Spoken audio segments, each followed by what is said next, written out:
Patris et Filii et Spiritus Sancti.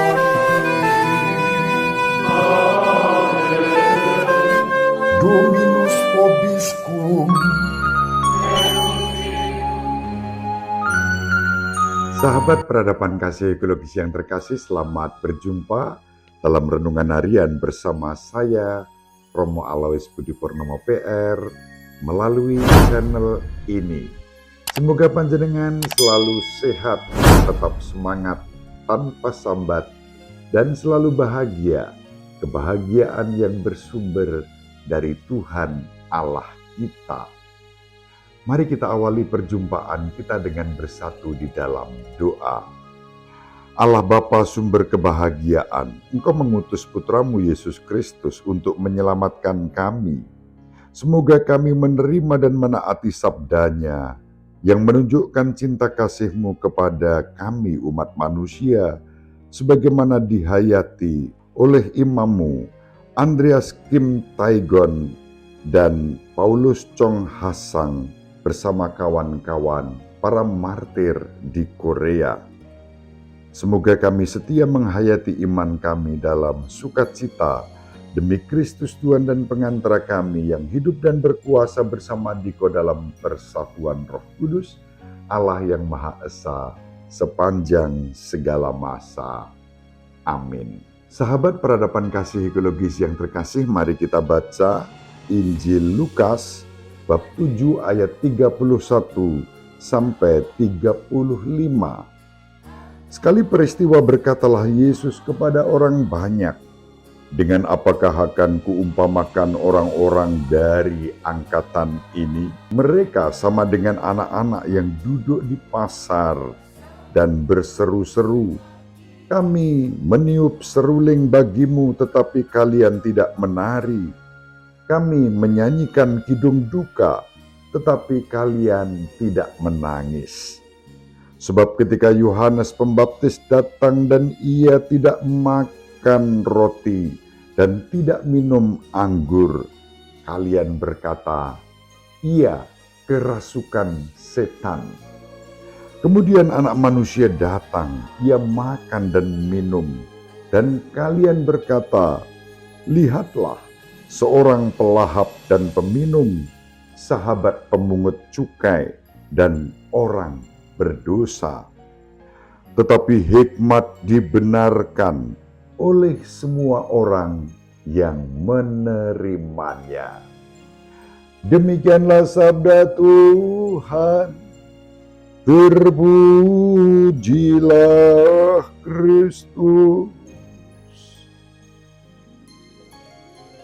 Sahabat peradaban kasih ekologis yang terkasih, Injil yang diwartakan kepada kita pada hari ini menampilkan Yesus yang bersikap kritis terhadap orang-orang Yahudi, terutama para ahli Taurat dan kaum Farisi yang biasanya mengkritik Yesus. Mereka juga mengkritik Yohanes Pembaptis yang ketika berpuasa tidak makan roti, tidak minum anggur, disebut kerasukan setan. Dan ketika mereka berjumpa dengan Yesus yang makan, minum, bersahabat dengan pemungut cukai dan orang berdosa, mereka menyebut Yesus sebagai pelahap dan pemabuk. Sahabat peradaban kasih ekologis yang terkasih, selalu ada orang yang ketika bersikap kritis terhadap kemapanan, zona nyaman terusik. Para ahli Taurat dan orang Farisi terusik oleh kehadiran Yohanes Pembaptis. Mereka juga terusik oleh kehadiran Yesus. Respons negatif atas kehadiran Yesus diungkapkan melalui berbagai macam cara, dengan membuat hoax, mengatakan Yohanes Pembaptis itu kerasukan setan, mengatakan Yesus itu pelahap dan pemabuk. Sahabat peradaban kasih ekologis yang terkasih, Bisa jadi apa yang dikatakan Yesus melalui Injil pada hari ini mengusik hati kita yang kerap kali berada dalam rasa aman, zona nyaman. Kehadiran orang baik biasanya mengusik zona nyaman orang-orang tertentu yang mempertahankan status, jabatan, pangkat, kekuasaan. Dan melawan semua itu lalu dengan mudah orang memberikan cap negatif, membuat fitnah, menebarkan kebencian, hoax, dan berita-berita bohong. Ini yang secara sosial politik juga kita alami di tengah masyarakat kita. Orang-orang baik mendapatkan perlawanan dari orang-orang tertentu yang merasa diri benar, paling pintar, bahkan kemudian mengucapkan kalimat-kalimat yang sebetulnya tidak sehat. Yang keluar bukan dari hati yang baik, tetapi dari hati yang jahat. Sahabat peradaban kasih ekologis yang terkasih, kalau pada hari ini kita mengenang iman Pastor Andreas Kim Taegon dan Paulus Chong Hasang, para martir Korea, mereka menjadi martir karena mereka mewartakan kebaikan, kebenaran, dan keadilan dalam situasi sosial politik keagamaan pada zamannya. Keberanian untuk hadir membela mereka yang tertindas, yang disingkirkan, juga akan membuat kita dalam arti tertentu mengalami kemartiran itu. Namun kita tidak perlu takut.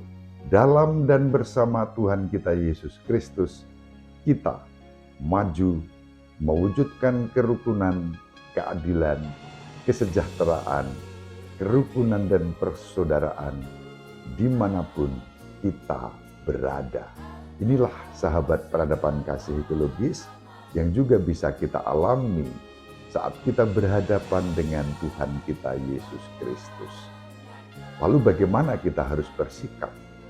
Pertama-tama kita diajak untuk rendah hati, meninggalkan zona nyaman, menuju zona yang beresiko, tetapi bersama Yesus, dalam kebaikan, dalam kebenaran, seperti yang kemarin kita baca, dalam sikap yang berbela rasa, tergerak hati oleh belas kasihan kepada siapapun yang menderita. Kepedulian yang lahir dari hati tidak membutuhkan kata-kata, tetapi tindakan, karya, bekerja untuk kemanusiaan, untuk kesejahteraan, untuk keadilan, untuk kerukunan, dan persaudaraan. Semoga hidup kita dalam Tuhan kita Yesus Kristus menjadi tanda damai sejahtera untuk siapa saja. Ibu Maria selalu mendoakan kita, Bapak Yusuf, merestui kita dengan keheningannya. Semoga panjenengan semua sahabat peradaban kasih ekologis yang terkasih, bersama seluruh anggota keluarga dimanapun berada, dibimbing, dilindungi dan diberkati oleh Allah yang Maha Kuasa, Bapa dan Putra dan Roh Kudus. Amin. Terima kasih, salam sehat, tetap semangat tanpa sambat. Selalu bahagia kebahagiaan yang bersumber dari Tuhan Allah kita.